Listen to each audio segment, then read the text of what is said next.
Nah, baik Bapak Ibu, semoga apa yang kami sampaikan pada siang hari ini bermanfaat untuk Bapak Ibu semua dan sekeluarga, dan semoga ilmu ini bisa Bapak Ibu juga sampaikan kepada banyak orang yang membutuhkan solusi ini juga. Dan saya juga berharap apa yang kita dapatkan hari ini adalah sebuah keberkahan, sebuah petunjuk dan hidayah untuk kesehatan Anda sekeluarga, karena tidak ada yang merupakan sebuah kebetulan, semua adalah atas izin dari Yang Maha Kuasa.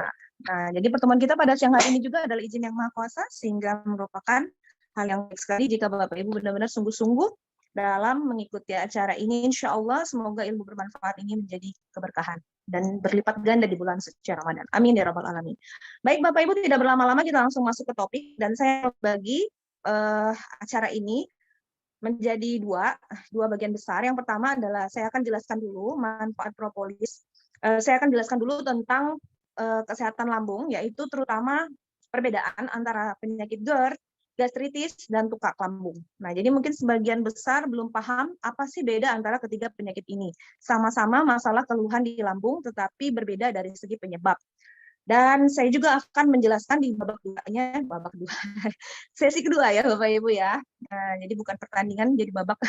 Jadi sesi kedua adalah saya akan menjelaskan tentang bagaimana propolis dalam mengatasi keluhan-keluhan lambung, terutama untuk GERD, gastritis, dan tukak ini. Dan juga di akhir acara juga saya akan tampilkan jurnal-jurnal medis yang mendukung penelitian ini. Jadi kita berbicara based on evidence medicine, berdasarkan fakta ilmiah, penelitian medis, jurnal secara ilmiah ya. Jadi bukan berdasarkan menurut pendapat orang ataupun menurut kata nenek moyang bahwa propolis itu bagus, ya, bukan kayak gitu, tapi ini berdasarkan penelitian ya. Dan penelitian yang dilakukan ini alhamdulillah sudah melalui beberapa fase, yang sudah bahkan ya penelitian propolis itu sudah sampai ke fase meta analisis ya, luar biasa. Nah, jadi nanti jurnal-jurnal itu juga ini alhamdulillah saya dapatkan dari guru besar saya yang kebetulan hadir di sini ya. Beliau nanti akan juga memberikan penguatan kepada kita, yaitu dari Bapak Profesor Dr. Al-Mahdi. Terima kasih Pak Prof atas ilmunya yang luar biasa, Masya Allah, berkah apa yang bisa kami lakukan ini. Kalau Pak Prof tidak mendampingi kami, mungkin acara ini juga mungkin tidak bisa terlaksana dengan baik. Oke. Nah, nanti di akhir acara bisa ada tanya jawab. Saya akan memberikan sesi tanya jawab. Silakan Bapak Ibu ketik pertanyaannya. Mungkin kita tidak bisa buka audio dulu karena mungkin pasti banyak sekali yang akan mau bertanya, karena ini masalah topik yang umum banget yang diderita di masyarakat Indonesia. Silakan diketik pertanyaannya dan kita akan insya Allah berusaha menjawabnya, dan kita akan tanyakan kepada guru besar kita Pak Prof dan Pak Dr. Rizal untuk bisa membantu menjawab pertanyaan-pertanyaan dari Bapak Ibu semua. Baik Bapak Ibu, kita perhatikan layar ini. Di sini ada slide tentang manfaat propolis pada kesehatan lambung, GERD, gastritis, dan tukak. Nah, pertama saya akan jelaskan dulu apa perbedaan dari GERD, gastritis, dan tukak. Nah, jadi orang bilang tuh ada keluhan mah-mah kayak gitu ya. Mah ini sebenarnya apa ya, istilah dari bahasa Belanda yang berarti lambung ya, istilah umum dari penyakit lambung kalau orang bilang mah itu. Ya dari bahasa Belanda. Jadi penyakit ini bisa terjadi di kerongkongan sampai ke lambung. Jadi dari kerongkongan sini sampai ke lambung kita, dan gejalanya biasa disebut sindrom dispepsia, berupa nyeri atau rasa tidak nyaman di ulu hati, kembung, mual, muntah, sendawa, rasa cepat kenyang atau perut terasa penuh. Jadi gejalanya itu umum banget ya. Dan itu semuanya umum pada ketiga kasus ini. Kadang gejala ini hampir semuanya mengalami kayak gitu. Jadi penyakit MAH, gastritis, GERD, dan tukak sebenarnya adalah 3 penyakit yang berbeda. Jadi maksudnya dari penyebabnya yang dia berbeda. Nah, sebagian besar orang awam menganggap 3 penyakit tersebut adalah penyakit yang sama, ya, dari gejalanya mirip, tapi gejalanya mirip dan keluhannya mirip dan pengobatannya pun mirip, tetapi kausal atau penyebabnya itu yang berbeda. Dan ini yang akan menentukan progresivitas penyembuhan kalau kita mengetahui penyebabnya. Nah, kita masuk ke selain perbedaannya ya, sebelum kita masuk ke lebih ke detail dari masing-masing penyakit, kita juga harus mengetahui juga gambaran umum tentang GERD ya. Jadi GERD itu juga salah satu yang lagi marak banget dialami masyarakat Indonesia saat ini. Karena apa? Karena GERD ini dipengaruhi oleh pola hidup ya, pola makan kita, dan juga faktor pikiran. Jadi gastroesophageal reflux disease merupakan kondisi di mana adanya reflux atau keluarnya cairan lambung ke dalam esofagus atau kerongkongan kita. Nanti Bapak Ibu bisa lihat anatominya, nanti saya tampilkan. Itu ada kerongkongan. esofagus istilah medisnya. Dan salah satu gejala yang kerap muncul adalah rasa nyeri di daerah dada bagian bawah. Biasanya dideskripsikan sebagai rasa terbakar, heartburn ya di daerah sini. Dan biasanya ini dijumpai pada kasus-kasus yang sudah agak lama terjadi dan sensasinya juga diikuti dengan rasa sulit menelan, ya sulit rasa menelan kayak ada yang ganjel kayak gitu, mual dan rasa pahit di lidah kita. Nah itu GERD. Nah sedangkan tukak lambung adalah akibat dari kerusakan. Tukak itu artinya luka ya, luka lambung. Ini akibat dari kerusakan lapisan lambung yang terus-menerus berlanjut dan menyebabkan luka atau tukak, di mana luka itu bisa terbuka di dalam lambung kita. Jadi gejala yang timbul dapat sebagai dispepsia, seperti nyeri atau rasa tidak nyaman di ulu hati, kembung, mual, muntah, sendawa, rasa cepat kenyang, atau perut terasa penuh. Jadi Bapak Ibu bisa perhatikan ketiga-tiganya ini mirip gejalanya semua. Ini ya rasa sensasi kayak gitu ya, terbakar, nyeri, tidak nyaman di ulu hati, mual, muntah, sendawa. Nah, jadi karena gejalanya mirip, dan catatan nih, semua gejala ini tidak juga harus terjadi pada satu pasien. Jadi misalnya orang divonis gastritis ataupun GERD ataupun luka dan dia mengalami semua ini, enggak. Jadi beda-beda antar pasien dan bisa saja misalnya pada saat ini, bulan ini, minggu ini dia mengalami nyeri ulu hati hebat, tapi tidak bersendawa, tidak muntah. Tapi di bulan depan kambuh yang gejala yang muncul itu adalah muntah, mual dan sendawa. Mungkin di bulan depan lagi rasa perut kembung yang muncul. Bulan depannya lagi, jadi bisa berganti-ganti gejalanya dan juga bisa berbeda-beda setiap pasien. Nah, unik banget ya keluhan lambung ini sebenarnya. Nah, tapi baik kalau kita pelajari lebih detail lagi tentang penyakit ini. Jadi gastritis, kita masuk ke bagian pertama yaitu tentang gastritis. Ya, kalau bahasa medis gaster itu artinya lambung ya. Jadi kalau gastritis semua yang ada tistisnya itu adalah peradangan, artinya suatu inflamasi atau peradangan. Jadi gastritis adalah peradangan pada lambung. Jadi merupakan penyakit pada lambung yang terjadi akibat peradangan pada dinding lambung. Pada dinding lambung atau lapisan mukosa lambung terdapat kelenjar yang menghasilkan asam lambung dan enzim pencernaan yang bernama pepsin. Nah, mungkin waktu kita belajar biologi, waktu kita SMP apa SMA, kita belajar tentang namanya pepsin ini. Nah, ini untuk melindungi lapisan mukosa lambung dari kerusakan yang diakibatkan oleh asam lambung. Jadi kan lambung kita itu ada epitel-epitelnya, dan itu dilapisi oleh lapisan mukosa untuk menghindarkan kerusakan akibat produksi asam lambung yang terjadi.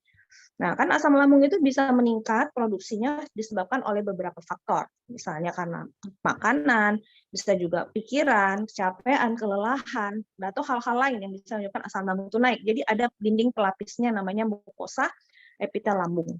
Nah, jadi mukos ini tebal, dinding lapisan ini tebal apa ini berupa lendir ya, tebal.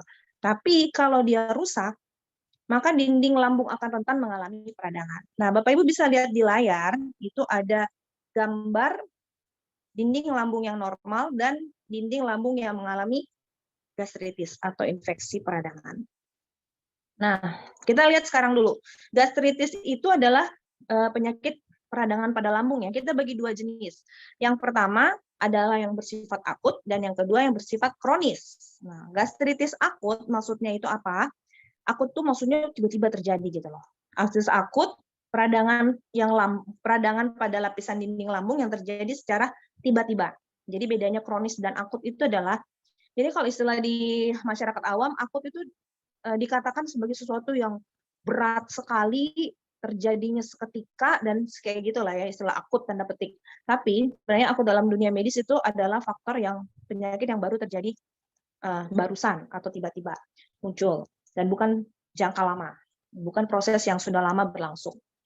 Nah, jadi gastritis akut yang terjadi tiba-tiba tadi menyebabkan nyeri ulu hati yang hebat, namun hanya bersifat sementara, jadi temporary aja. Tiba-tiba nyeri, habis itu berangsur-angsur dia pulih. Nah, sedangkan gastritis kronis adalah peradangan di lapisan lambung yang terjadi secara perlahan-lahan dan dalam waktu yang lama. Nah, nyeri yang ditimbulkan oleh gastritis kronis merupakan nyeri yang lebih ringan dibandingkan dengan gastritis yang akut. Ya, kalau akut tuh kayak tiba-tiba kayak seperti berat banget kondisinya, tapi habis itu bisa mengalami perbaikan dengan cepat.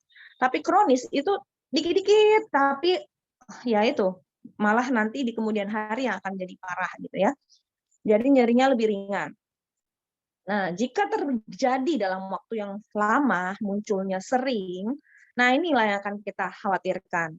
Dapat menyebabkan perubahan struktur lapisan lambung yang beresiko berkembang menjadi kanker lambung. Nah, ini yang ngeri ya, bahaya nih. Jadi beberapa kasus saya perhatikan ya, yang datang ke klinik itu ada yang sudah parah banget ya, dan apa ya istilahnya, kaget juga saya, usianya masih muda. Jadi saya cerita sedikit, ini kasusnya menjadi perhatian buat kita semua. Usianya masih muda, masih SMA, tetapi sudah mengalami gangguan lambung yang parah, hebat sekali. Karena ternyata pola makan yang dia lakukan ini benar-benar tidak sehat. Yaitu hampir tidak mengkonsumsi makanan-makanan bergizi, hanya mengkonsumsi mie instan. Bahkan kata ibunya, sekali makan tuh bisa 2 bungkus, dan itu dilakukan 3 kali sehari, selama berminggu dan berbulan dan bertahun.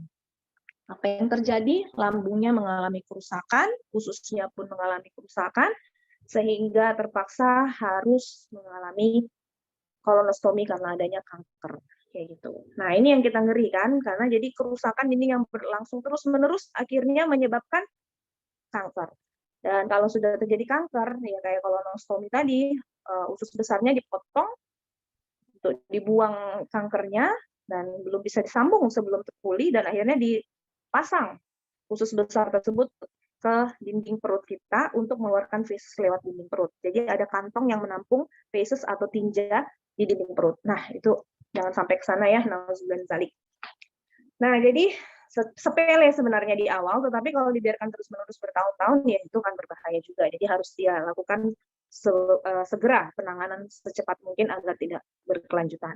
Nah, gastritis juga dapat menyebabkan penyikisan lapisan lambung. Penyikisan lapisan lambung ini dikenal dengan istilah gastritis erosif, yang dapat menyebabkan terjadinya luka dan pendarahan pada lambung. Nah, jadi kalau sudah ada luka dan pendarahan pada lambung, ada ciri-cirinya ya, biasanya BAB sudah berwarna hitam, tanda bahwa ada pendarahan di lambung karena sifat asam menyebabkan terjadinya ada darah dan asam menyebabkan feses kita berwarna hitam. Jadi kalau Bapak Ibu perhatikan fesesnya berwarna hitam, mungkin ada pendarahan ringan di lambung. Kalau sudah berat ya, kasus melena kayak gitu sudah bahaya banget, itu harus dirawat di rumah sakit kasus emergensi. Harus yang sangat perlu pertolongan segera. Nah, kita masuk ke gejalanya, gejala dari gastritis ini.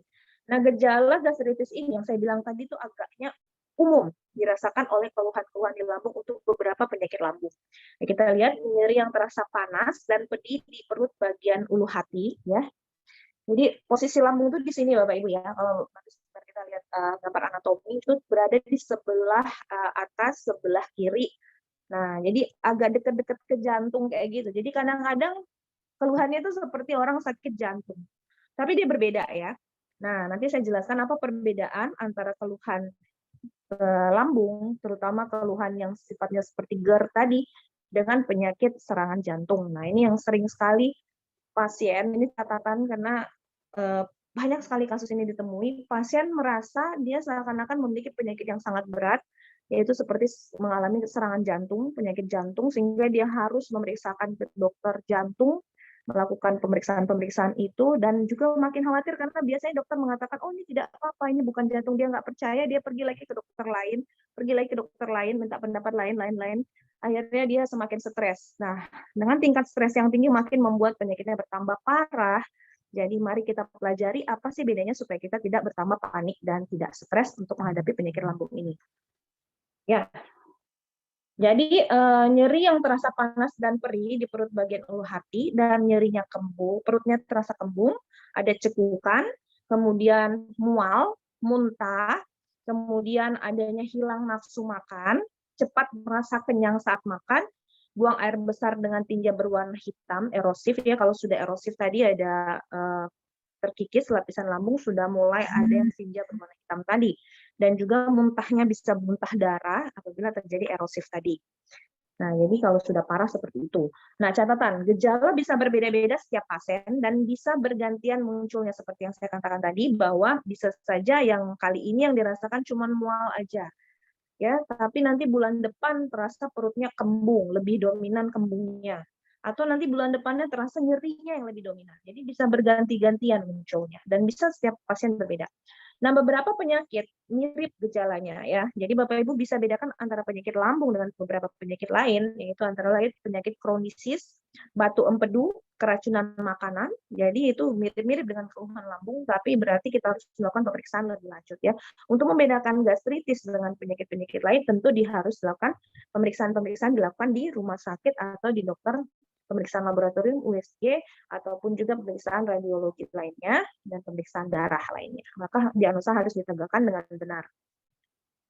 Nah, penyebab gastritis adalah akibat peradangan pada dinding lambung. Jadi dinding lambung ini tersusun dari jaringan yang mengandung kelenjar untuk menghasilkan enzim pencernaan dan asam lambung. Jadi dinding lambung kita itu semuanya ada kelenjar-kelenjar yang hasilin enzim ya. Nah, dan juga enzimnya untuk pencernaan dan juga menghasilkan asam lambung.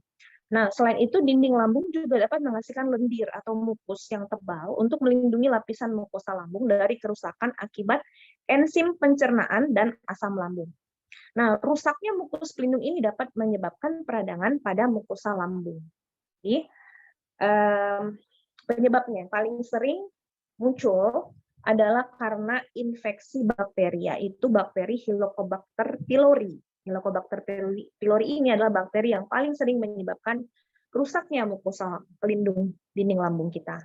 Bisa juga karena faktor usia yang sudah lanjut. Bertambahnya usia, makin tua usia, makin lansia, maka dinding lambung pun semakin mengalami gangguan penipisan dan juga bisa terjadi perubahan struktur pada dinding lambung. Nah, juga minuman-minuman yang sifatnya erosif, ya, seperti alkohol, itu bisa juga membuat mukus di lambung kita terganggu atau merusak dinding lambung kita. Terlalu sering juga mengkonsumsi obat anti nyeri atau analgetik. Nah, ini Bapak Ibu sering sekali saya mendapati pasien datang dengan keluhan lambung yang hebat akibat mengkonsumsi anti nyeri yang sudah menahun. Biasanya keluhan-keluhan asam urat, ya, keluhan-keluhan rematik lainnya yang memerlukan anti nyeri terus-menerus, ini yang menyebabkan kerusakan dinding mukosa lambung. Obat-obat anti nyeri biasanya yang berupa aspirin, ibuprofen, naproxen, dan lain-lainnya. Jadi kalau bisa, ketahui penyebab kenapa Bapak Ibu harus mengkonsumsi anti nyeri menahun tersebut. Jadi itu yang harus diobati sehingga tidak menjadi ketergantungan obat anti nyeri. Karena anti nyeri itu hanya sifatnya sementara ya Bapak Ibu, mengurangi nyeri sesaat, tapi setelah itu ya akan muncul lagi nyerinya dan itu tidak akan hilang kalau penyebabnya tidak diatasi. Nah, inilah yang luar biasa pada produk lebah ini, Masya Allah. Ya, sedikit saya singgung ya, kenapa saya ingin membahas ini. Karena apa? Karena dibandingkan anti nyeri yang dimiliki oleh obat kimia dan propolis itu berbeda banget cara kerja dan fungsi dan tempat kerjanya. Jadi istilahnya gini, kalau propolis itu dia tuh mengatasi langsung penyebab kenapa bisa terjadi nyeri tersebut. Contoh nih, suami saya sendirilah ya, suami saya ini kan mengalami migrain menahun, sakit kepala yang menahun dan dialaminya sudah sejak tahunan sebelum beliau bekerja, masih mahasiswa lah mungkin ya, sampai beliau bekerja, apalagi ditambah beban kerja, tambah sering migrain, sakit kepala. Nah, jadi selalu mengkonsumsi obat anti nyeri. Nah, jadi anti nyeri itu akan hilang dalam beberapa jam, tapi mungkin besok ya muncul lagi dan harus minum lagi dan seterusnya. Nah, alhamdulillah bertemu dengan propolis itu, apa yang terjadi? Somehow ya, apa yang menyebabkan dia nyeri di kepalanya ini, minum propolis rutin itu terjadi perbaikan. Jadi dia memperbaiki langsung ke penyebab penyakitnya, sehingga perlahan-lahan ketika jaringan itu membaik, rasa nyeri itu pun hilang. Dan mungkin suami saya ini salah satu perokok berat ya, perokok berat yang menyebabkan dinding kapiler pembuluh darah itu menyempit sehingga terjadi vasokonstriksi, apalagi ditunjang dengan kesibukan, kurang tidur, dan pola makan yang kurang bagus. Vasokonstriksi sering sekali terjadi pada pembuluh-pembuluh darah yang halus di otak kita. Nah, jadi sering nyeri kepala itu dialami, tapi dengan mengkonsumsi propolis mungkin ya, alhamdulillah itu tanpa disadari terjadi perbaikan kapiler pembuluh darah sehingga tidak terjadi lagi penyumbatan dan juga tidak terjadi lagi spasma atau vasokonstriksi tadi sehingga aliran darah lancar dan nyeri itu hilang. Sampai hari ini alhamdulillah sudah 12 tahun kami mengkonsumsi propolis, suami tidak pernah mengalami lagi migrain, yang seperti beliau alami sebelum-sebelumnya. Masya Allah, ya kita bersyukur ya. Jadi bisa kita atasi penyebab-penyebab ini dengan solusi yang ada dalam Al-Quran. Mungkin sebelumnya Bapak Ibu sudah mendengarkan video yang sangat luar biasa bahwa lebah ini tercantum dalam Al-Quran, Quran Surah An-Nahl. Jadi Allah berfirman dalam Quran Surah An-Nahl, dan inilah yang menjadikan kenapa kita tidak bisa membantah bahwa kok bisa propolis bisa untuk berbagai penyakit. Karena memang Allah Subhanahu wa taala telah mewahyukan kepada lebah untuk membawa obat bagi manusia. Allah berfirman di Quran surah An-Nahl ayat 6869, Bismillahirrahmanirrahim, yahruju min butuniha sarabun mukhtalifun alwanuhu fihi sifa'ul linnas. Dari perut lebah akan keluar cairan beraneka warna, padanya ada obat bagi manusia. Dan terbukti ada sekitar ratusan zat senyawa yang terdapat pada propolis yang bersifat farmakologis atau bersifat obat dan bisa untuk berbagai penyakit yang ada pada manusia. Maha besar Allah dengan segala firman-Nya. Nah, itulah tanda-tanda kebesaran Allah bagi kita yang berpikir. Nah, Bapak Ibu, kita lanjut lagi. Ada juga beberapa penyakit autoimun yang menyerang lambung dan saluran cerna. Misalnya sindrom bowel disease. Itu penyakit pada lambung yang disebabkan oleh autoimun. Autoimun itu maksudnya imun tubuh kita yang menyerang diri kita sendiri. Harusnya imun kita menjadi tentara pelindung buat tubuh, tapi ternyata yang terjadi imun ini malah membelot menyerang diri kita sendiri. Ya, jadi itu namanya penyakit autoimun. Autoimun ini bisa banyak sekali jenisnya. Bisa ada yang menyerang lambung, ada yang menyerang tulang, ada yang menyerang otot, ada yang menyerang organ-organ, ginjal, paru, dan sebagainya. Nah, salah satu yang menyebabkan kerusakan dinding lambung adalah akibat itu tadi, ya, penyakit autoimun yang menyerang lambung.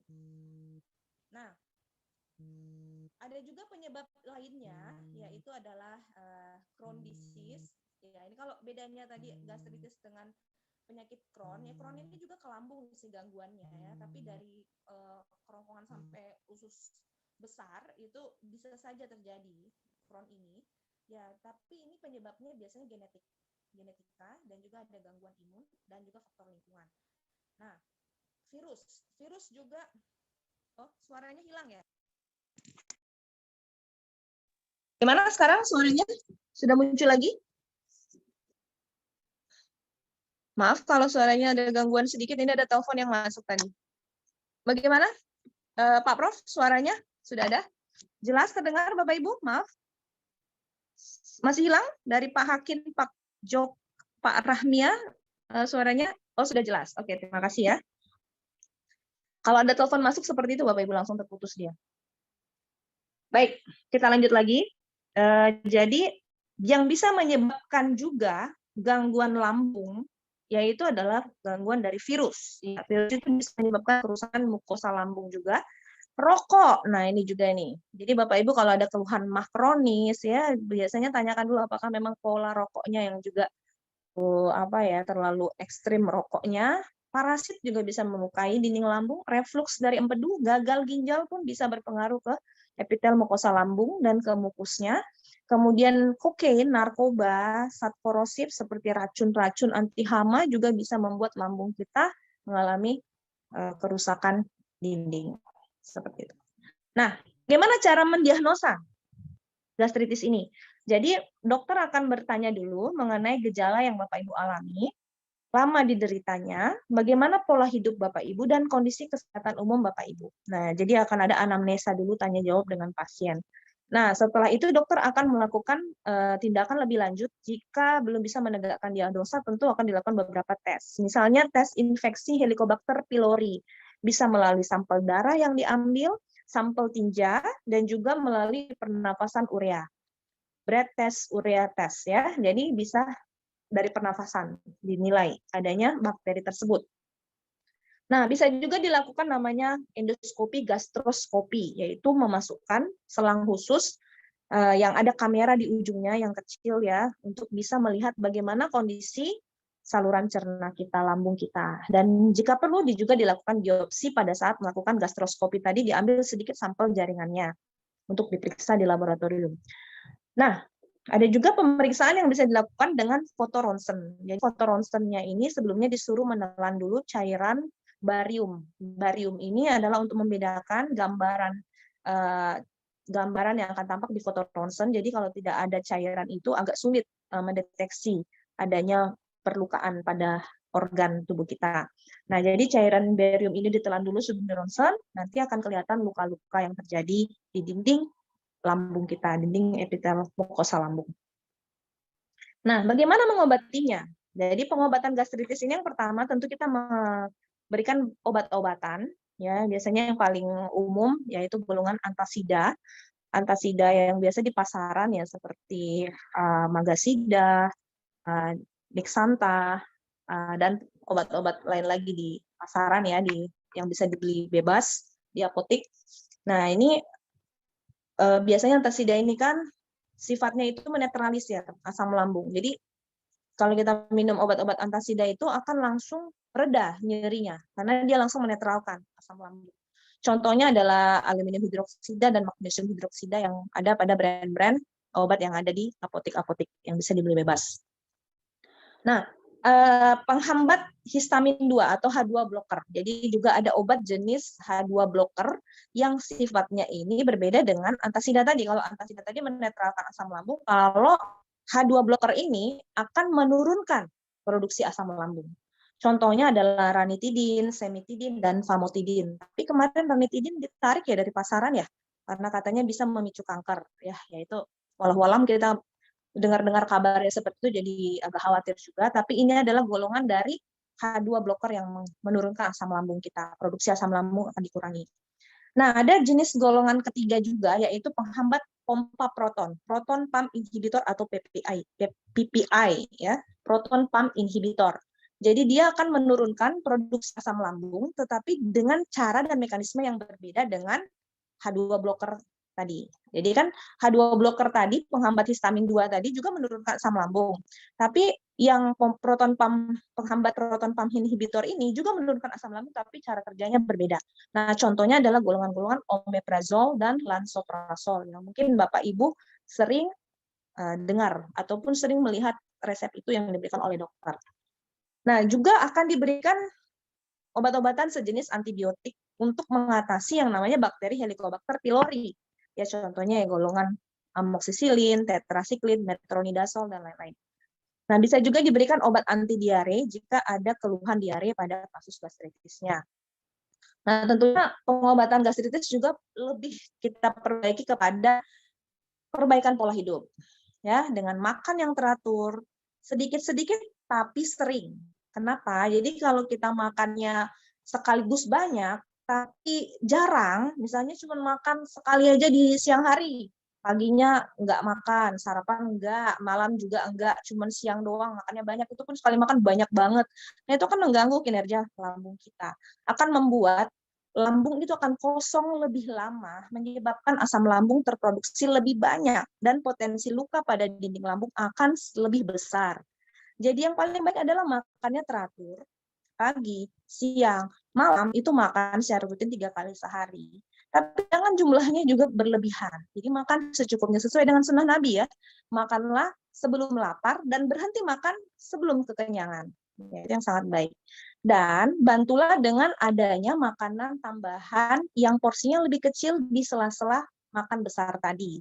Jadi bisa kita makan 3 kali sehari makan besar dan 3 kali sehari makan tambahan yang sifatnya membantu lambung agar selalu ada makanan di dalamnya untuk bisa membantu asam lambung mencerna makanan tersebut. Karena kalau asam lambung terproduksi tapi nggak ada makanan, yang dicerna itu, yang dirusak adalah dinding lambung kita, karena kosong lambung kita kan. Jadi yang dirusak adalah dinding, yang dimakannya itu dinding lambung. Jadi makannya 6 kali sehari.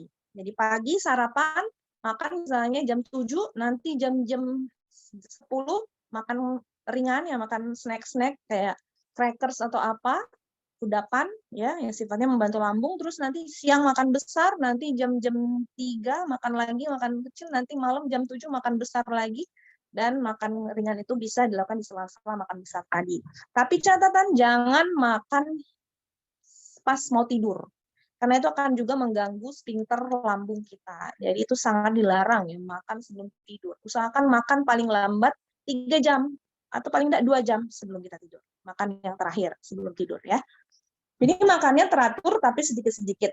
Nah, hindari juga makanan yang berminyak, yang asam, yang pedas, beralkohol. Nah, tentunya dalam umat Islam ini alkohol diharamkan. Kita bersyukur ya. Dan kendalikan stres. Nah, karena salah satu pemicu dari penyakit gastritis ini adalah tingkat stres yang sangat tinggi. Apalagi di pas tanggal-tanggal tua ya, tanggal 20-an ke atas sudah mulai stres muncul gara-gara udah nggak ada lagi pemasukan, akhirnya asam lambung naik, akhirnya kambuh mahnya ya. Wah, luar biasa ini, mudah-mudahan kita akan memberikan solusi buat Bapak Ibu semua.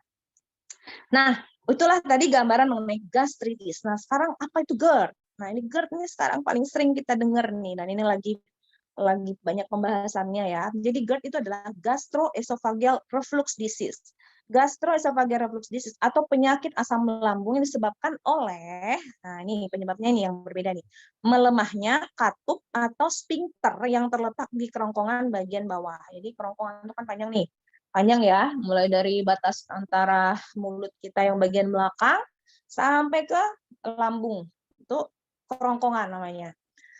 Nah, ini yang terjadi di kerongkongan kita bagian bawah, ada sphincter atau katup yang memisahkan antara kerongkongan dengan lambung kita. Nah, normalnya katup ini akan terbuka untuk memungkinkan makanan serta minuman masuk menuju lambung dan dicerna. Jadi kalau dia lagi buka karena kita lagi makan sehingga dia turun ke lambung kita buat dicerna.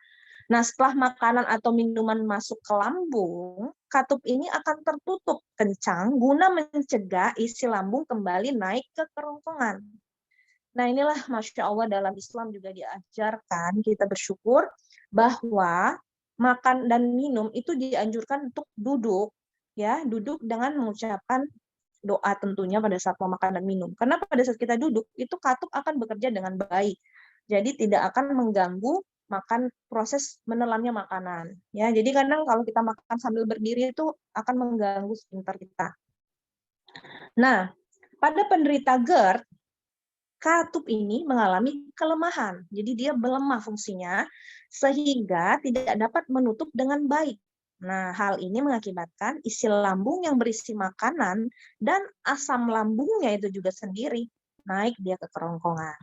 Ya, jadi penyebab GERD adalah lemahnya katup sphincter lambung bagian bawah. Apabila kondisi ini terjadi terus-menerus, maka lapisan kerongkongan akan mengalami iritasi, sehingga peradangan dan lama-kelamaan akan menjadi lemah. Jadi kalau terjadi terus, asam lambung naik terus, itu akan terjadi namanya iritasi kronis, peradangan kronis. Nah, lama-lama lambung ini, sphincternya itu akan rusak. Lemah dulu baru rusak ya. Nah, ini Bapak Ibu bisa lihat di layar. Di sini ada gastroesophageal reflux disease, gambaran anatomi lambung. Jadi di sini di sebelah kiri ada gambaran lambung yang sehat, di mana sphincternya di sini tertutup, esofagus di atasnya sebagai corong untuk memasukkan makanan ke lambung. Nah, pada saat tidak ada makanan, sphincter itu akan menutup dengan kencang. Tetapi pada saat kita makan, sphincter itu otomatis membuka. Ya, nah pada kasus GERD itu yang terjadi, sphincternya itu melemah sehingga asam lambung itu naik ke kerongkongan kita. Ya, sphincternya terbuka menyebabkan reflux, asam lambung dan makanan naik ke kerongkongan. Dan akan dirasakan namanya burning sensation in the chest. Jadi rasa nyeri dan rasa panas, sensasi terbakar di daerah dada. Nah, ini yang dikatakan mirip-mirip dengan serangan jantung. Ya, Bapak Ibu bisa lihat gambar ya, itu ada katup. Ya, sebelah kanan itu ada katup, dan pada GERD itu katupnya membuka karena dia lemah. Nah, gejalanya gimana nih? Apa ada beda nggak dengan gastritis tadi? Nah, jadi gejala pada GERD biasa terjadi saat asam lambung naik adalah ya, pertama ya rasa asam atau pahit di mulut ya, karena asam itu kan asam lambung ya asam dan akan pahit terasa di mulut, dan sensasi perih atau panas terbakar di dada dan di ulu hati. Nah, kedua gejala ini biasanya akan semakin memburuk saat penderita membungkuk. Nah, kita membungkuk atau kita baring, ya, atau kita setelah makan. Jadi makin terasa nggak enak, sensasi asam dan pahit di mulut ini dan nyeri ulu hati saat itu posisi-posisi. Jadi kalau kita membungkuk kan asam lambung kita bisa turun pada ke kerongkongan karena sphincter tadi lemah. Dan juga pada saat kita baring, apalagi ini mengalami pasien-pasien susah tidur ya, ini gejala khas juga pada GERD ini. Banyak pasien GERD itu mengalami gangguan susah tidur karena rasa tidak nyaman tadi pada saat mau berbaring. Dan juga apabila setelah makan, itu nggak enak banget. Nah, ini juga ada yang namanya kesulitan menelan seakan ada benjolan di tenggorokan. Ini penyebabnya ini karena iritasi kronis tadi menyebabkan epitel di esofagus atau di tenggorokan kita ini itu akan mengalami kayak cicatrix atau jaringan ikat yang tumbuh akibat iritasi kronis. Jadi seakan-akan dia lumennya atau itunya mengecil. Jadi kayak ada yang ganjel kalau mau nelan itu kayak nggak enak gitu kan. Kayak ada yang nahan gitu kan. Karena iritasi kronis tadi menyebabkan ada jaringan luka membentuk jaringan cicatrix, jaringan parut di daerah situ. Jadi seakan-akan kayak ada benjolan di esofagus kita. Nah, ini juga khas juga ini, gangguan pernafasan. Jadi GERD itu karena asam lambung tadi itu bisa melukai juga pada saat kita melakukan pernafasan di dekat paru-paru kita ini. Jadi kita ada seperti kayak keluhan batuk, rasa sesak nafas, ya, bahkan pada pasien asma ini akan menyebabkan GERD ini semakin sering kumat ya. Jadi asma dan GERD, wah ini sangat menyiksa banget ini. Nah, juga akan ada rasa terganggunya suara agak serak-serak kayak gitu. Nah, di pagi hari itu biasanya kayak nyeri menelan di tenggorokan, sangat sakit. Dan juga ada mual dan muntah, sakit di tenggorokan, terutama pada pagi hari biasanya bangun tidur dan keluar makanan tanpa disadari, ya tiba-tiba langsung keluar makanan kita, ya, gangguan tidur dan kerusakan gigi karena gigi kita rusak oleh asam lambung tadi dan bau mulut ya, halitosis istilah medisnya, baunya khas ya akibat asam lambung tadi. Dan bagaimana cara membedakan dengan serangan jantung? Jadi dia dibilang mirip dengan serangan jantung karena adanya sensasi perih di dada dan nyeri ulu hati. Tapi bedanya begini, kalau nyeri ulu hati atau nyeri dada karena serangan jantung, biasanya dirasakan sangat berat dan menjalar hingga ke lengan, leher, ataupun ke rahang. Dan biasanya muncul setelah melakukan aktivitas fisik yang berat, misalnya habis lari, habis naik tangga, habis jalan jauh, habis angkat-angkat barang, jadi capek, akhirnya langsung muncul keluhan tersebut. Dan biasanya nyeri dadanya itu menjalar ke lengan, ke leher, ke rahang, dan sebagainya. Tembus ke belakang juga biasa ya. Nah, sedangkan nyeri ulu hati karena gejala GERD umumnya disertai adanya rasa asam pada mulut. Jadi kalau pada serangan jantung nggak ada rasa asam pada mulut kita. Nah, dan ini kalau GERD tidak diperparah oleh aktivitas fisik, tahu-tahu aja langsung terasa nggak enak gitu ya, walaupun lagi istirahat atau nggak lagi ngapa-ngapain, langsung aja terasa nggak nyaman kayak gitu. Dan tidak menyebar hingga ke lengan atau ke leher. Nah, jadi perbedaannya lagi yang khas adalah malah pada saat kita istirahat, kita baring, malah keluhan itu makin berat. Makin memberat saat kita berbaring. Kalau jantung kan kalau kita istirahat malah makin nyaman. Ini malah makin berat kalau kita baring. Nah, itulah perbedaannya ya Bapak Ibu. Ini mungkin bisa jadi catatan. Karena banyak sekali kasus-kasus GERD ini orang merasa menyangka dia adalah sakit jantung. Nah, di sini cara membedakannya ya. Nanti bisa Bapak Ibu dalami lebih jauh lagi. Oke. Nah, gimana terapi mengatasi GERD ini? Karena ini GERD ini momok yang luar biasa. Jadi cara mengatasinya adalah tentu dengan obat-obatan seperti golongan antasida, proton pump inhibitor, H2 reseptor blocker yang tadi sudah saya sebutkan ya. Dan tentunya dengan menurunkan berat badan. Jadi rata-rata pasien GERD adalah pasien-pasien yang agak sedikit badannya besar ya, Bapak Ibu ya. Nah, jika memiliki berat badan berlebih, kasus-kasus ini bisa terjadi. Nah, jadi usahakan turunkan berat badan dan hindari rokok, tidak merokok kalau bisa.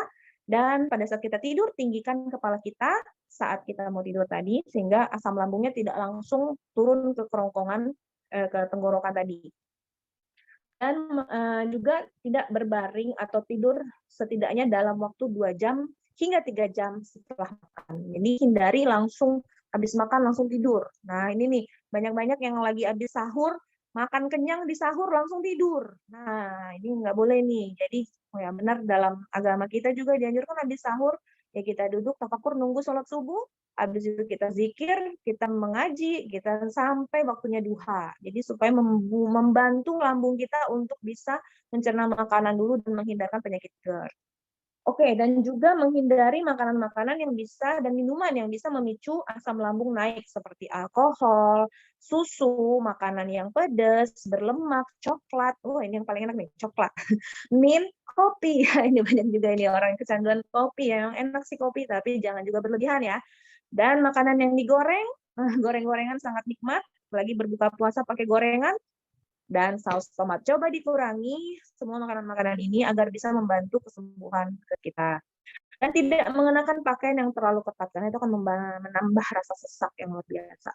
Nah, catatan nih, kondisi normal ketika makan terlalu banyak juga bisa membuat asam lambung naik. Tapi jika muncul 2 kali dalam seminggu, maka inilah penyakit yang perlu diobati. Kadang-kadang kita habis makan banyak, atau kita habis, ini kan kita sering juga ya, ada reflux gitu, makanan juga, asam lambung juga ikut naik. Tetapi kalau sesekali aja, karena kebanyakan makan sih nggak masalah. Tapi kalau udah sering terjadi, nggak kebanyakan makan juga muncul kayak gini, ini yang harus diobati. Kasus-kasus pada wanita hamil juga bisa memicu adanya GERD, obesitas, memicu GERD. Nah, ini yang dianjurkan tadi, makanlah dalam porsi sedikit tapi sering, gunanya untuk memberikan pekerjaan rutin kepada asam lambung. Nah, jika asam lambung menganggur terlalu lama tanpa ada makanan yang masuk ke lambung, maka gas asam itu akan justru memakan protein-protein yang ada di dinding lambung, sehingga bisa menimbulkan nyeri dan gejala GERD lainnya.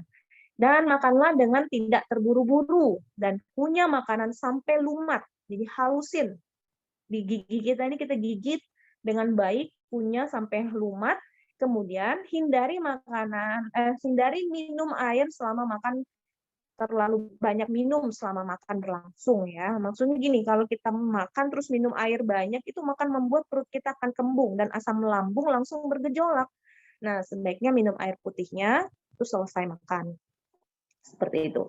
Nah, ini yang dikhawatirkan dari GERD adalah komplikasinya di kemudian hari, yaitu gangguan yang cukup berat dan mengganggu aktivitas kerja tidur yang bisa menjadi indikasi GERD. Nah, jika tidak ditangani dengan baik, maka dapat timbul komplikasi yang bisa merugikan kita. Misalnya, peradangan pada esofagus atau esofagitis yang dapat menyebabkan pendarahan, terjadinya luka, luka sehingga jaringan parut pada esofagus, sehingga muncul jaringan parut. Jadi esofagus kita ini itu akan membentuk kayak cicatrix jaringan. Kalau Bapak Ibu kena luka, terus ada muncul jaringan parut setelah luka itu, ya kayak seperti keloid gitu di kulit kita. Nah, itu juga terjadi pada esofagus kita ini, kerongkongan kita ini.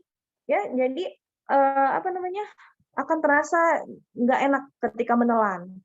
Nah, karena kayak ada yang ganjil gitu. Nah, jaringan parut ini dapat membuat esofagus menjadi lebih sempit, yang selanjutnya akan mengganggu proses menelan kita. Jadi, mengganggu proses menelan, dan di antara 10-15% penderita GERD yang berkepanjangan dapat memicu masalah kesehatan yang lebih serius. Salah satunya adalah Barrett esophagitis, ya, yang bisa menjadi kanker esofagus di kemudian hari. Ya, Barrett esophagus, ya, penyakit Barrett. Nah, terakhir kita akan membahas tentang tukak lambung. Nah, jadi kalau bedanya tadi gastritis sama GERD, nah Bapak Ibu sudah tahu kan penyebabnya berbeda dan penanganannya juga agak sedikit berbeda. Nah, pada tukak lambung ini yang sering juga kita hadapi, yaitu adalah definisinya dulu nih kita pahami. Jadi tukak lambung adalah luka pada lambung yang menyebabkan keluhan sakit ma. Jadi luka atau luka itu ada penyebabnya. Jadi lapisan itu selaputnya kita punya lambung kita itu terkikis. Jadi selain di lambung, luka tersebut dapat terbentuk juga di usus 12 jari, usus halus, ya, di bagian bawah kerongkongan kita. Nah, biasanya orang bilang, oh jangan terlalu banyak makanan pedas atau makanan asam, bisa menyebabkan tukak lambung. Sebenarnya bukan itu penyebabnya, tetapi itu akan memperparah tukak lambung kita. Jadi makanan pedas dan asam bukan penyebabnya, tetapi itu akan memperparah kalau tukak lambung. Penyebab utama dari tukak lambung adalah infeksi dari bakteri Helicobacter pylori. Nah, dan juga lapisan terkikis akibat obat pereda nyeri yang berlebihan, misalnya meloxicam, ibuprofen, dan juga golongan kortikosteroid dan beberapa golongan antidepresan. Jadi ini obat-obat ini dikonsumsi ya bagus untuk keluhan-keluhan, tetapi temporari, tidak berkepanjangan. Jadi kalau kita udah minum bertahun-tahun lamanya obat-obat anti nyeri, obat-obat kortikosteroid, nah itu tentu akan menyebabkan ini. Jadi kalau sesekali minum anti nyeri ya no problem ya, nggak masalah, sesuai anjuran dokter ikuti. Tapi kalau sudah bertahun jadi ketergantungan, nah ini yang menjadi masalah. Bisa juga tukak lambung disebabkan oleh tumor lambung dan juga bisa disebabkan oleh akibat komplikasi dari radioterapi untuk kasus-kasus kanker. Seperti itu ya. Nah, kita lihat gejalanya gimana nih.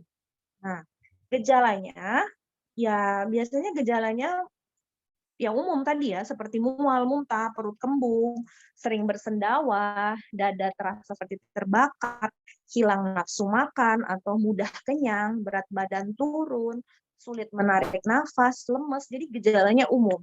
Tetapi ciri khas dan karakteristiknya ini yang harus diperhatikan.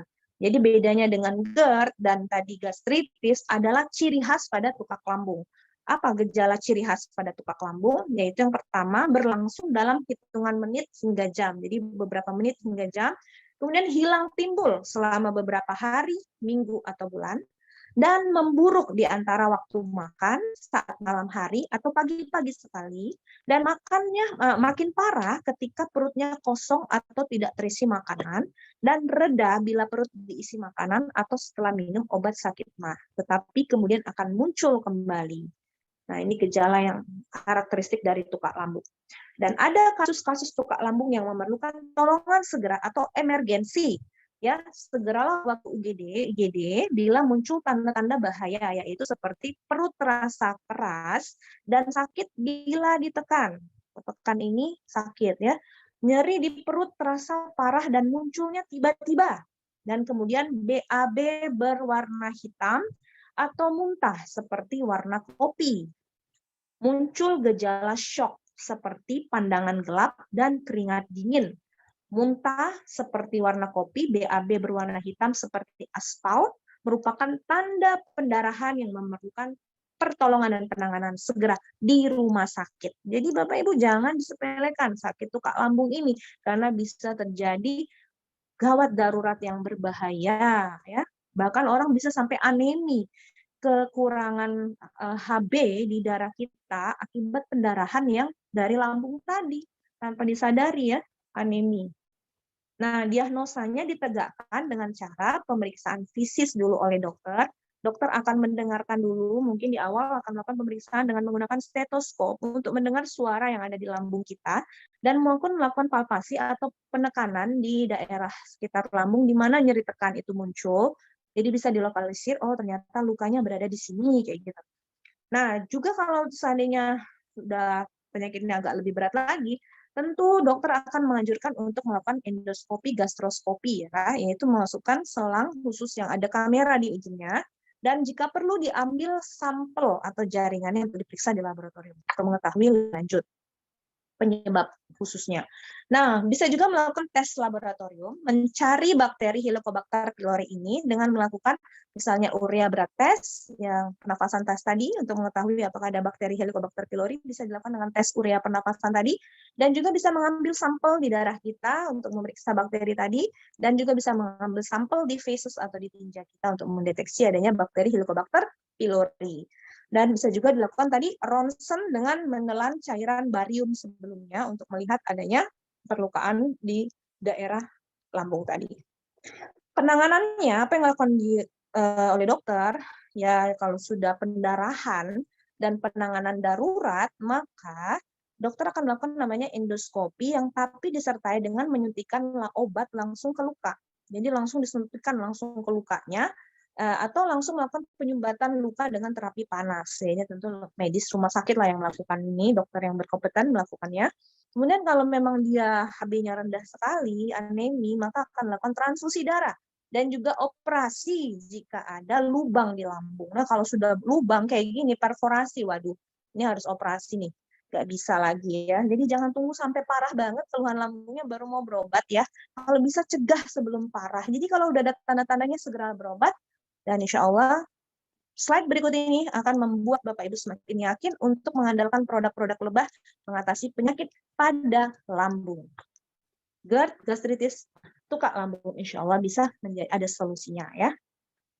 Nah, di rumah sakit dokter juga akan memberikan obat-obatan golongan PPI, proton pump inhibitor, antasida, H2 blocker, antibiotik. Dan bisa juga diberikan bismut subsalicylate ya. Obat ini berfungsi untuk melapisi dan melindungi luka dari asam lambung. Obat ini bekerja dengan cara membunuh organisme penyebab infeksi dan melapisi dinding lambung. Bisa juga diberikan misoprostol dan sukralfat untuk melindungi selaput lambung kita. Jadi nanti dokter akan memberikan obat sesuai dengan kebutuhan Bapak Ibu. Nah, gimana pencegahannya? Pencegahannya adalah tukak lambung dapat dicegah dengan beberapa langkah sederhana berikut ini, yaitu pertama, rutin cuci tangan, terutama sebelum makan dan setelah dari toilet. Jadi Bapak Ibu perhatikan bahwa tukak lambung disebabkan oleh bakteri Helicobacter pylori, jadi infeksi bakteri. Jadi tentunya higienitas atau kebersihan diri itu yang utama. Ya, jadi cuci tangan terutama sebelum makan dan setelah dari toilet. Ya, cuci bahan makanan dan masak hingga benar-benar matang. Ya, jangan setengah matang. Hindari lalapan yang tidak dicuci bersih. Hindari juga konsumsi minuman beralkohol dan pastikan air yang diminum bersih dan sudah dimasak. Ya, hati-hati kepada minuman-minuman atau apa yang kita tidak yakin kebersihannya. Biasanya nih, saya pernah tanya nih, ada restoran juga agak nakal, ya, airnya itu nggak dimasak ternyata. Ya, jadi setengah gelas itu airnya mentah, setengahnya lagi airnya air panas. Jadi kayak seperti air mendidih, padahal nggak dimasak sebagian. Nah, ini yang bahaya nih, dia ada bakteri di dalamnya yang bisa memicu gangguan tukak lambung tadi. Ya, batasi juga penggunaan obat antiinflamasi non-steroid ya atau OAINs. Perbanyak makan buah, sayuran, biji-bijian, berhentilah merokok dan minum probiotik seperti yogurt. Itu bisa melindungi lambung kita karena ada bakteri baik yang bisa membantu menekan bakteri jahat Helicobacter pylori. Nah, sekarang kita masuk nih, slide berikutnya adalah manfaat propolis untuk kesehatan lambung kita. Jadi propolis ini memiliki kemampuan dalam menurunkan tingkat keasaman atau pH di dalam lambung manusia.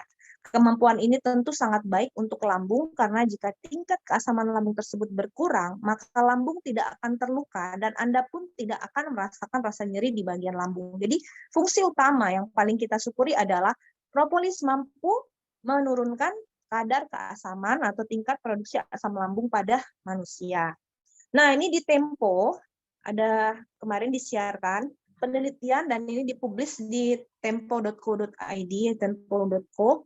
Ini peneliti menguji untuk menentukan konsentrasi minimum propolis yang dapat membunuh bakteri konsentrasi bakterisidal minimum per kbm dengan melakukan kultur ulang hasil pemeriksaan mikrodilusi pada media agar yang dikasih darah ya. Nah, hasilnya rata-rata nilai konsentrasi bakterisidal minimum propolis yang didapat adalah 2,3 kali nilai konsentrasi hambat minimum propolis.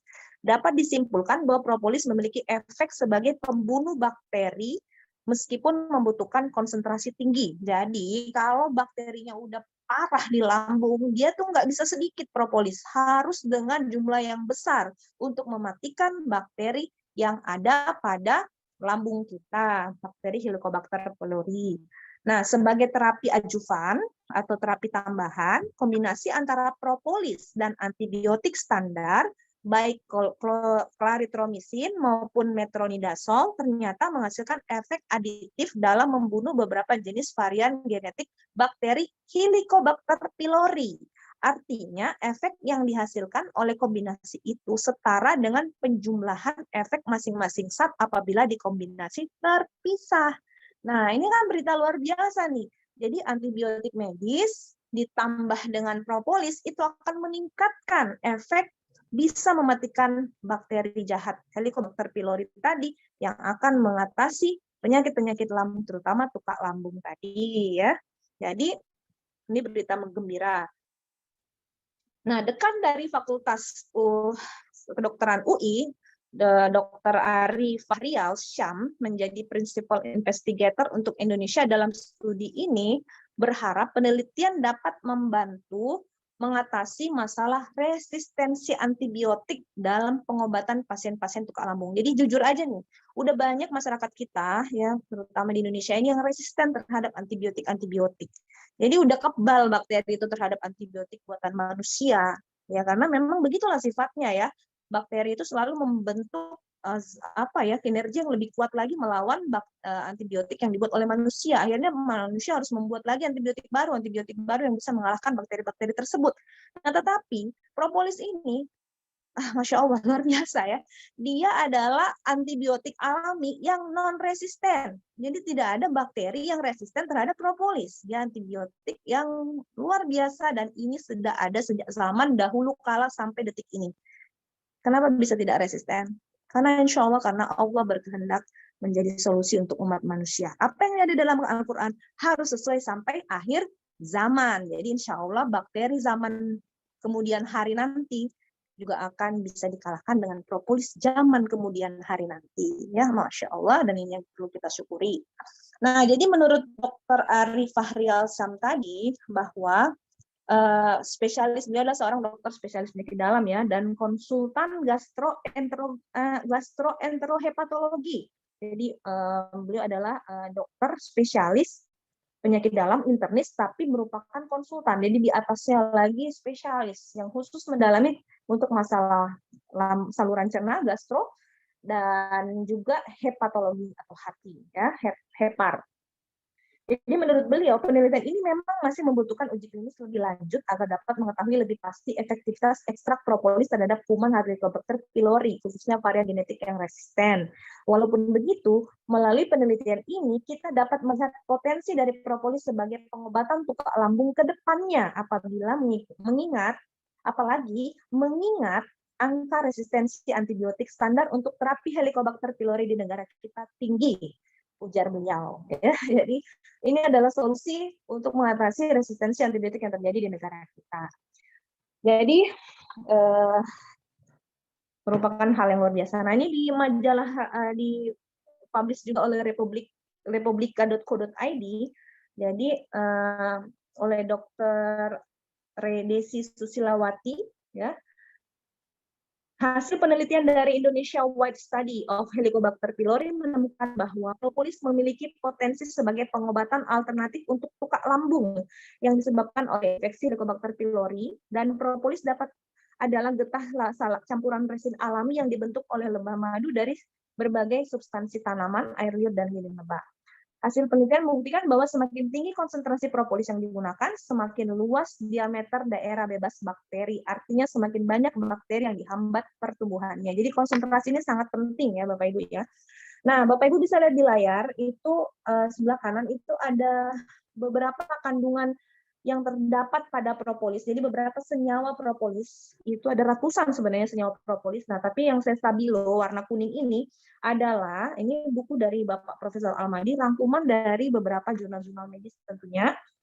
Di sini diungkapkan adalah ada beberapa kandungan senyawa propolis yang bisa berhubungan untuk mengatasi penyakit lambung. Yang pertama adalah apigenin, di mana ini adalah untuk penyembuhan luka lambung, ya. Dan kemudian ada akasetin sebagai antiinflamasi atau anti peradangannya, dan kemudian ada galangin, di mana ini bisa sebagai anti Helicobacter pylori. Jadi apa yang bekerja sebagai anti Helicobacter pylori itu ternyata adalah galangin, ya. Jadi ratusan zat dan senyawa yang terdapat pada propolis ini itu luar biasa bekerja sesuai spesifik dengan kebutuhan tubuh masing-masing. Jadi itulah yang menyebabkan kenapa propolis ini bisa mengatasi berbagai penyakit, karena di dalam kandungan propolis itu terdapat ratusan senyawa yang bersifat farmakologis sesuai dengan penyakit yang diderita oleh pasien. Jadi bisa saja pasien A mengalami penyakit asam urat, pasien B mengalami hipertensi, pasien C mengalami penyakit tukak lambung. Dengan sama-sama mengkonsumsi propolis, ketiga-tiganya alhamdulillah terbantu kesembuhannya. Yaitu semua atas izin Allah Subhanahu wa taala. Karena ratusan senyawa itu tadi bekerja berbeda-beda pada setiap reseptor yang ada di tubuh masing-masing yang memerlukan pertolongan dari ini obat propolis tadi ya. Nah, ini Bapak Ibu bisa lihat di layar juga propolis dan tukak lambung. Nah, ini Nah, jadi pada kasus tukak lambung itu propolis dapat mengurangi keluhan tukak lambung melalui adanya sifat antiinflamasi yang terdapat pada propolis, membentuk lapisan tipis pada mukosa lambung yang luka dan mengurangi keasaman lambung serta mengurangi kejang pada mukosa lambung. Di samping sifat antioksidan propolis yang sangat baik. Ini menurut Tadashi Nakamura, beliau adalah peneliti propolis, yang bukunya disebutkan adalah Protective Effect of Brazilian Propolis Ethanol Extract Against Stress-Induced Gastric Mucosal Lesion in Rats, Jurnal Analytic Bioscience volume 34 tahun 2011. Jadi pada tukak lambung, sifat yang diharapkan dari propolis adalah yang pertama antiinflamasi, yang kedua membentuk lapisan tipis pada mukosa lambung yang luka, dan yang ketiga mengurangi keasaman lambung. Dan yang keempat, mengurangi spasme kejang pada mukosa lambung. Dan yang kelima, antioksidan. Ya, itulah 5 hal yang bekerja pada kasus-kasus lambung yang dimiliki oleh propolis. Masya Allah ya, sangat bermanfaat. Bapak Ibu bisa lihat di situ ada bakteri yang di layar itu, bakteri Helicobacter pylori, bentuknya kayak gitu ya. Kayak cumi-cumi kalau menurut saya lihat ya. Ada tentakel-tentakelnya kayak gitu. Jadi bakteri Helicobacter pylori adalah suatu bakteri yang menyebabkan peradangan lapisan lambung yang kronis pada manusia. Bakteri ini juga adalah penyebab yang paling umum dari luka borok-borok tukak lambung di seluruh dunia. Infeksi bakteri Helicobacter kemungkinan didapat dengan makanan-makanan dan atau air yang tercemar serta melalui kontak dari orang ke orang. Ya, salaman dengan orang yang kita nggak tahu sih, salaman dengan orangnya baru pulang dari daerah yang kurang higienis, atau mohon maaf nih mungkin baru keluar dari toilet terus salaman dengan kita, nah yang terjadi adalah tertular. Oke, jadi itulah gunanya kita selalu rajin mencuci tangan dan juga bisa menjaga higienitas kita lebih maksimal. Nah, dari penelitian yang dilakukan oleh Aruba dan kawan-kawan, propolis dengan dosis 200 mg, maka aktivitas antibakterinya terhadap Helicobacter pylori ternyata lebih baik dibandingkan clarithromycin, spiromisin, dan trimethoprim. Ya, menurut penelitian dari Aruba, the effect of propolis on growth inhibitions of Helicobacter pylori isolated from peptic ulcer patients (PUFA). Nah, ini penjelasannya lebih detail di situ ya. Bahwa ternyata 200 mg aktivitas dari propolis ternyata alhamdulillah lebih baik daripada antibiotik, dari clarithromycin dan sebagainya. Nah, ini penelitian ini sangat berharga ya, dilakukan secara klinis. Penelitian ini dilakukan secara klinis pada manusia dengan hasil yang mengejutkan. Menurut dari Colo LG, Brazilian Green Propolis on Helicobacter pylori Infection, a pilot clinical study Helicobacter tahun 2007 pada halaman ini tanggal 12 Oktober 572 sampai keempat 572 sampai 574 halamannya ya. Ini penjelasannya sangat jelas di sini.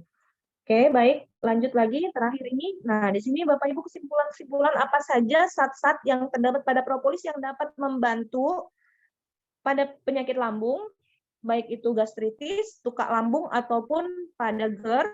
Yang itu yang tadi saya sebutkan adalah apigenin tadi, menyembuhkan luka lambung, akasetin sebagai antiinflamasinya, dan anti Helicobacter pylori pada galangin, dan kemudian pada ferulic acid, itu bisa menghambat aglutinasi efek atau dapat menghambat bakteri gram positif dan negatif, dan juga membantu aglutinan efek atau percepat penyembuhan luka.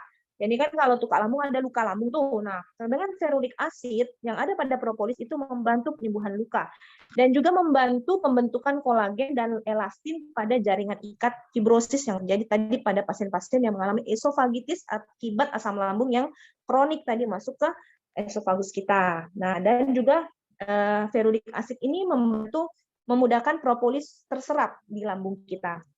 Nah, juga propolis itu ada turunan asam sinamatnya dapat meningkatkan pembentukan epitel.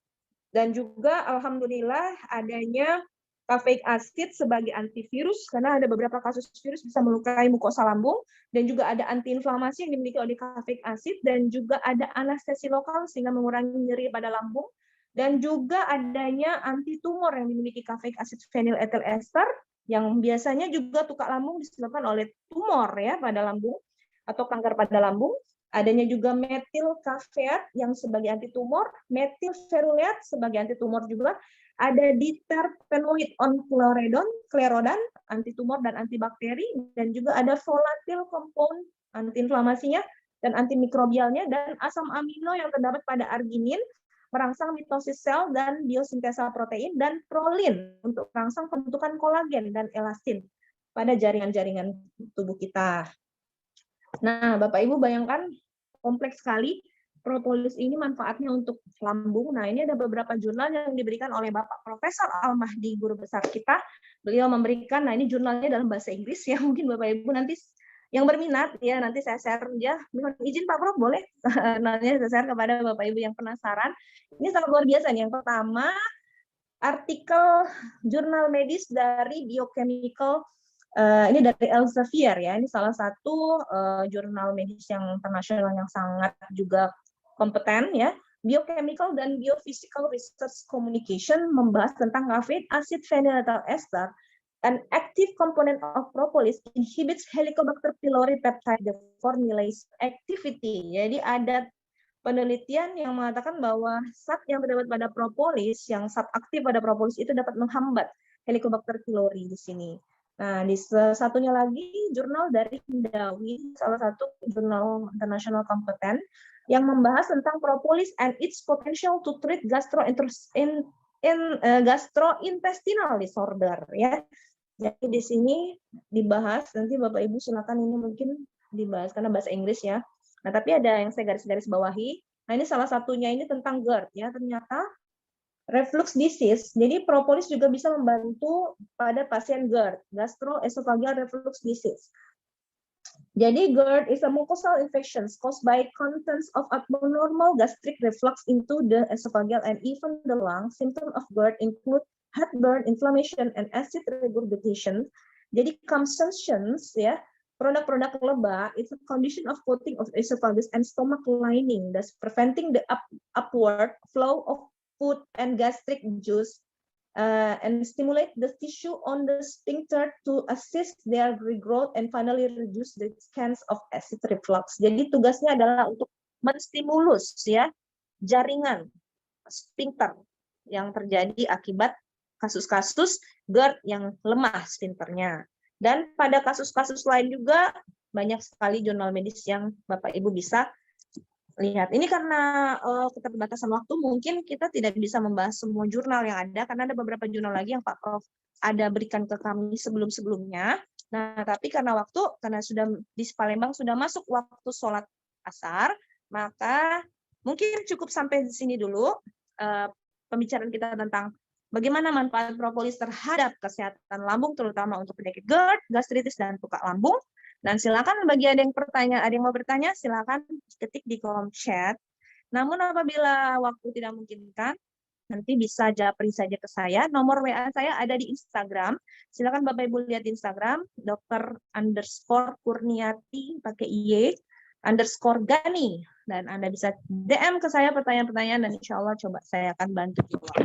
Tapi sebelum itu saya akan coba dulu lihat ada yang sudah chat ke saya sebelumnya. Oke, baik. Ya. Ada pertanyaan dari Pak John Predi. Seperti yang Ibu sampaikan, kondisi sakit lambung saya kadang-kadang bisa berubah-ubah efek sakitnya seperti mual dan nyeri di dada. Bagaimana cara mengkonsumsi propolis berapa kali sehari dan untuk menguranginya atau mengobati hikmahnya? Oke, pertanyaannya bagus sekali. Jadi bagaimana mengkonsumsi propolis untuk kasus-kasus lambung? Oke, ini bagus banget ya. Saya minta waktu 5 menit Bapak Ibu ya sebelum kita tutup. Jadi propolis itu karena sifatnya tadi yang sudah saya sebutkan itu, yang pertama tadi ya mengurangi asam lambung, memperbaiki epitel mukosa dinding lambung ya, terus juga meregenerasi lambung tadi dan mencegah efek-efek luka, inflamasi dan peradangannya. Nah itu Masya Allah.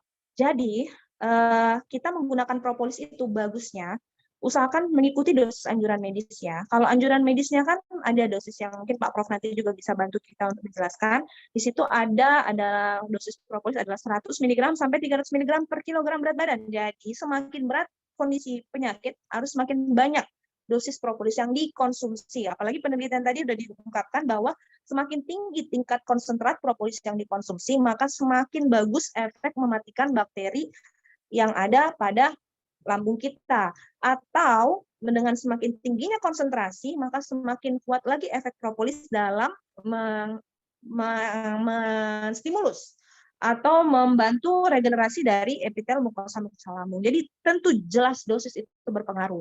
Jadi kalau bisa dikategorikan kita bagi 3 kategori, yaitu kasus ringan, sedang, dan berat.